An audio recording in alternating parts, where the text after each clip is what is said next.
at the generation within educated Europe from 1685 to 1715, one of the most revolutionary generations in the history of European culture, because it is a generation that intensifies and that embodies a fundamental change of attitude toward the means of knowing the truth. When this course began, we looked at the form of the disputatio that governed the communication of knowledge, the persuasion of other human beings, the test of one's own knowledge as the 17th century dawned, with its values of the presumptive authority of the past, deductive reason from those authorities, and experience as illustration of what already was known from deductive reasoning from received authorities. If we look at those categories of the disputatio, we understand the profound transformation that has occurred within the educated European reading public by the end of the 17th century. In terms of authority, there simply is no longer the presumptive authority of the past. To the extent that our modern culture in which we find ourselves is one that can be defined by its sense of the dynamic, expanding, free acquisition of knowledge, new worlds always to be discovered and learned, that sense of the past does not have presumptive authority, lies very close to the heart of the transition to the modern. Theological authority is still respected, but in the sphere of authority. And there is this growing awareness within Europe that it does not wish theological authority to intrude itself where it does not belong. So one sees a great movement in domain after domain of knowledge away from theological authority to the rights of natural reason and natural knowledge. The Western compact with reason remains in force, but in terms of acquisition of knowledge, Western thinkers have shifted from a reliance upon deductive knowledge of what logically follows from certain premises derived from authority to inductive logic, the logic of inference from experience, of learning from the particulars of nature. And it is when we turn to experience the least important part of the disputatio, and we observe its elevation to the top of the system of persuasion, conviction, what is deemed reasonable belief. By the end of the 17th century, European thinkers are accustomed to thinking of the book of nature, not the books of ancient Greeks or medieval doctors. One learns from experience. Knowledge begins in experience. And that sense of experience is linked to experiment, in which it is not merely the inductive logic leading to generalizations about nature on the part of the observer that determines what we believe about the world in which we find ourselves. It is an experimental knowledge in which experiments are designed precisely to test, allowing nature and experience, not the human mind alone, to decide the nature of the real causes of natural phenomena.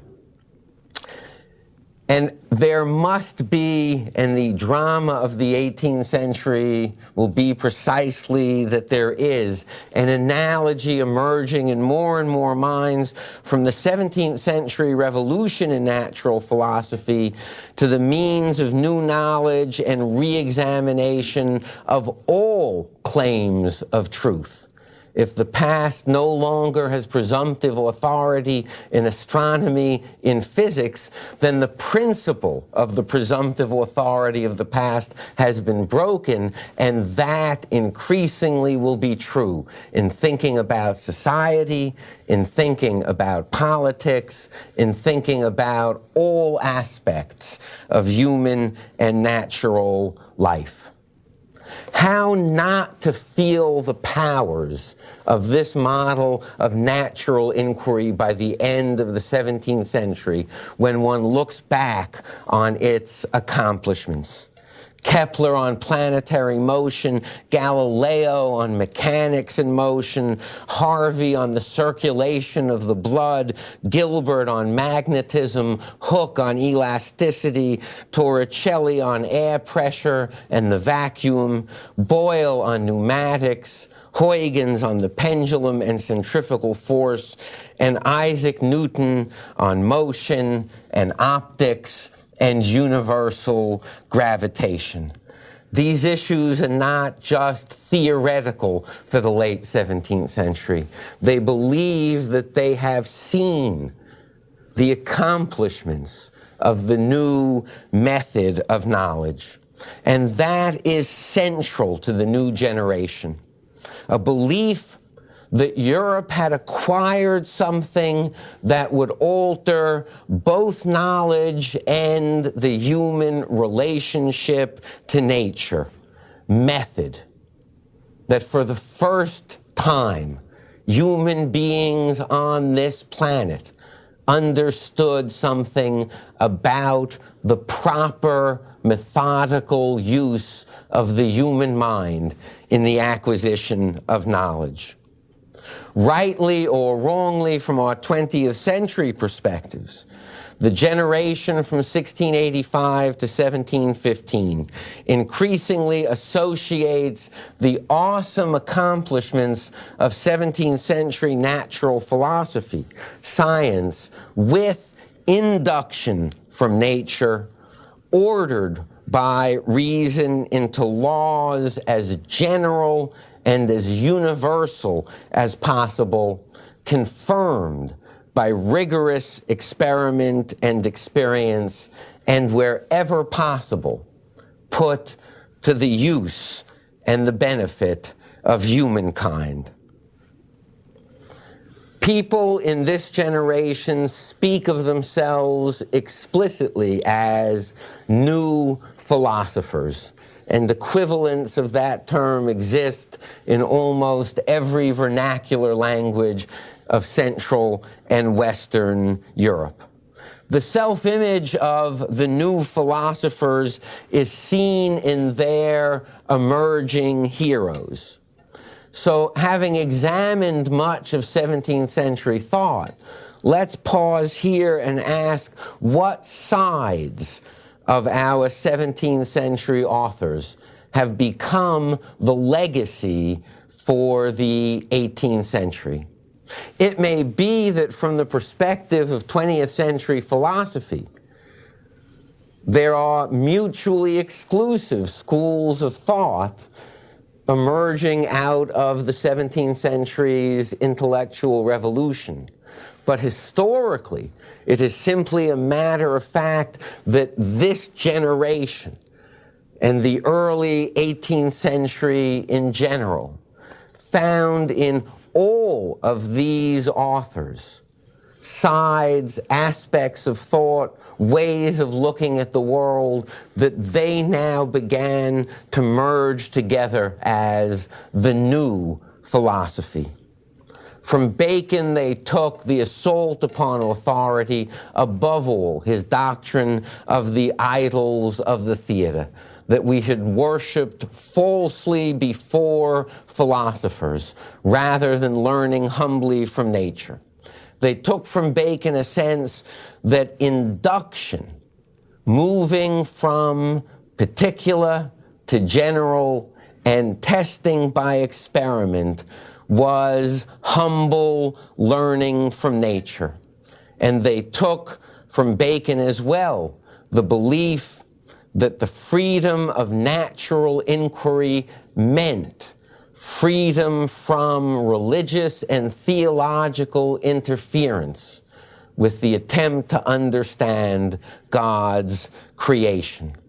They took as well Bacon's vision that knowledge was a human power that could enhance the well-being of the species and reduce the suffering and helplessness of humankind.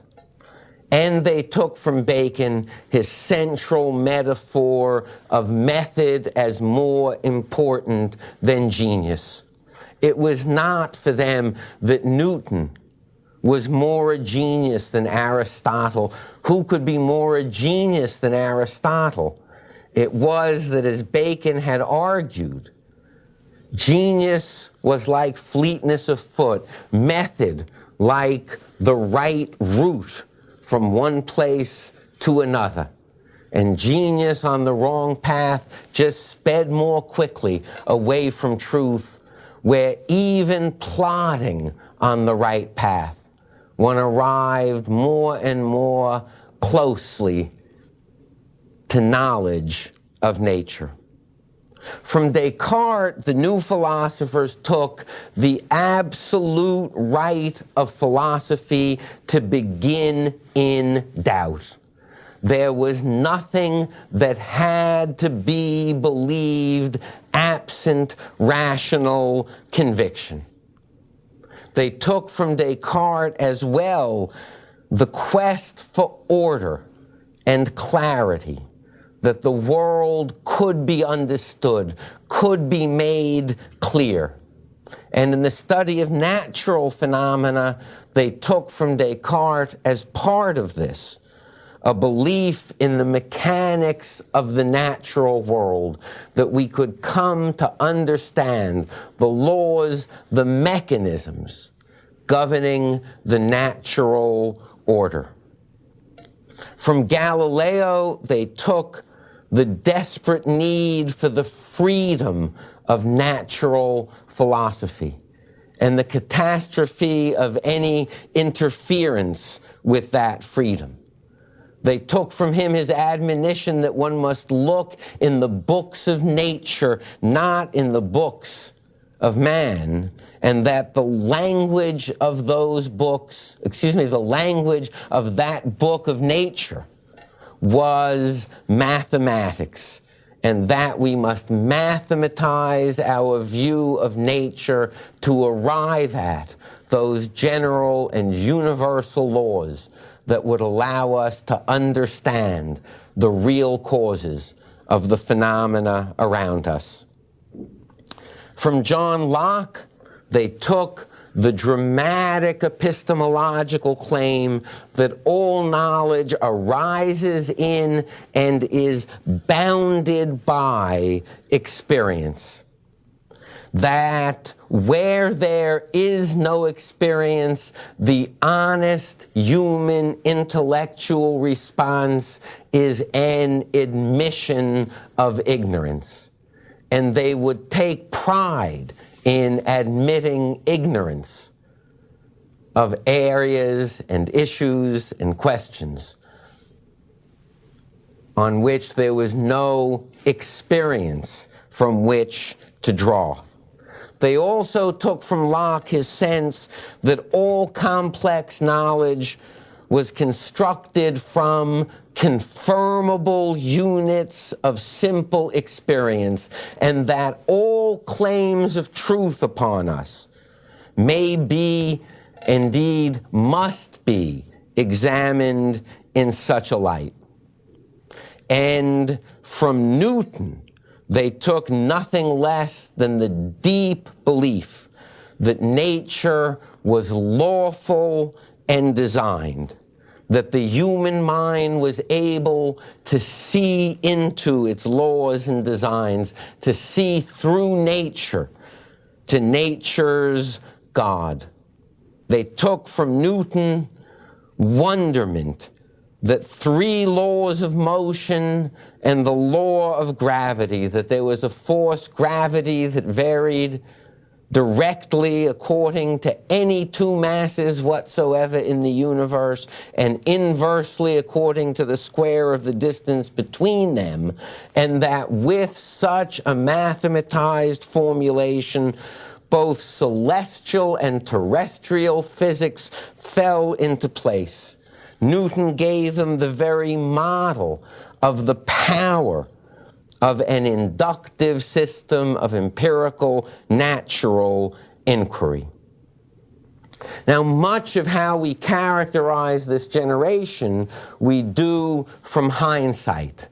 If we stop the clock at any moment between 1685 and 1715, and looked at the universities, looked at the educated, looked at the learned journals, it certainly would not have been obvious what was emerging that would so dominate and shape the 18th century.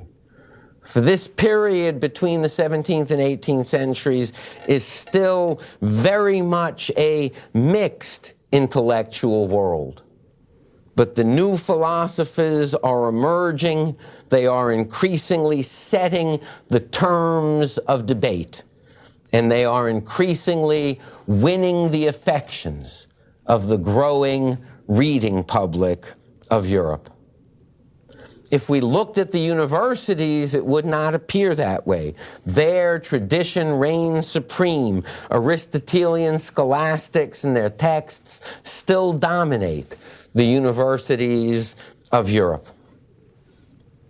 The influence of Pascal and Bayle are still large and deep in religious senses. Skepticism and fideism are vital forces.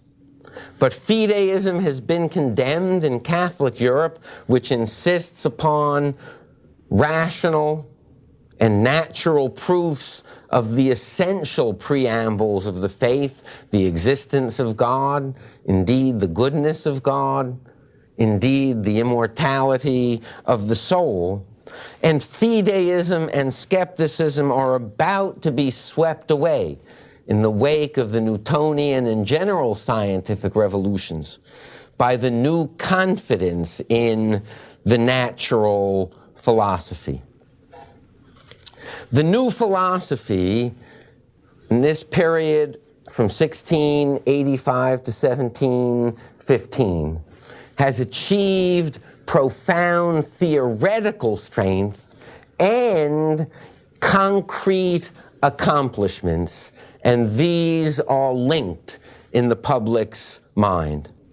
First, there is John Locke, whose theory of knowledge, whose epistemology, has given to Europeans what seems a lucid, coherent, compelling account of how the mind works and what use of the mind made possible the extraordinary discoveries and new understandings of the 17th century's intellectual revolution. And then there is the concrete accomplishment of all of those individual natural philosophers whom I enumerated early in this lecture, but above all of Newton and his Principia, his system of the world, that people now read not only as the first true understanding of nothing less than the system of the world, Newton's phrase, but as the embodiment of how the mind can know the system of the world. This generation as well, with the universities still so dominated by the Aristotelian scholastics, gives rise to new locations of change and influence among educated Europeans, the reading public, authors, outside of the universities, outside of the clerical orders. One sees throughout Europe the rise of scientific and learned academies and societies. One sees extraordinary growth in the publication of new learned journals in which the new philosophers communicate with each other. One sees as well in major metropolitan centers new coffee houses where people meet to sit and discuss the new knowledge and the new world of learning. And one sees, and it shows up in sales and what publishers will publish, a growing secular reading public with an insatiable will to know. Understand the full drama of being a part of that moment. What people had believed for thousands and thousands of years had been swept away by the intellectual revolutions of the 17th century. There were, by means of these new methods, there were, by means of the new philosophy, worlds, new worlds to know, a universe to explore, 1,000 questions to re-examine from the beginning. That accounts for so much of the rapidly growing appeal of the new philosophy. The exhilaration with which 17th century new philosophers and this is a very dramatic sign, their popularizers are being read. So much of the intellectual revolution of the 17th century occurs in highly complex, dense, abstract theoretical works, or in works requiring deep knowledge of mathematics and mechanics to understand. Between the late 17th and the early 18th century, there is a burgeoning industry of popularization, of explaining these discoveries to a broader reading public, of translating from the most learned to all the educated what the 17th century had wrought in terms of changes in human knowledge. And one sees in that reading public and its changing tastes an alteration of attitudes toward tradition, toward knowledge, and toward nature. For example, an impatience with witchcraft belief and witchcraft persecution, a hostility to anything that can be labeled superstition. The new philosophy is beginning to change attitudes not only about knowledge, but about knowledge linked to religion as well. Its dramatic currents include empiricism, that all issues are open to inquiry from experience, that real knowledge is quantifiable in terms of the operations of the natural world, that we may naturalize a worldview and not attribute the causes of phenomena to things beyond nature when there is so much to know in nature that will explain our world. The location of God's providence, not in miracle or divine interventions, but in the very natural laws that increasingly are seen as reflections of God's wisdom, power, and design. It produces virtually a new religious aesthetic. Who would be more admirable? A clockmaker who built a clock in the town square that frequently breaks down, and the clockmaker runs in to intervene, and people say, "Oh, how awesome this clockmaker is. Look at his interventions in what he has created." Or a clockmaker whose very design of the mechanism fulfills his will, his design, his wishes without further intervention. This relocation of religious awe in the self-governing mechanisms of nature rather than in divine intervention poses profound problems for the Judeo-Christian commitment to miracle as the mark of our deepest encounter with divine providence in this world. No wonder the 18th century will be so revolutionary. The location of God's will in the natural order and laws of nature means as well that that mechanism governing human behavior, that we seek happiness, that we flee suffering, increasingly is seen as God's design for the world. And thus the new philosophy yields a new and revolutionary secular moral criterion of human happiness. In both England and France at the end of the 17th and the dawn of the 18th century, we witness extraordinary struggles in the learned world, in mutual refutations, in scores and hundreds of volumes of the ancients versus the moderns. Where does wisdom lie? And while many hold that there is not necessarily an aesthetic progress from the ancients to the moderns, Greek tragedy may be better than modern tragedy.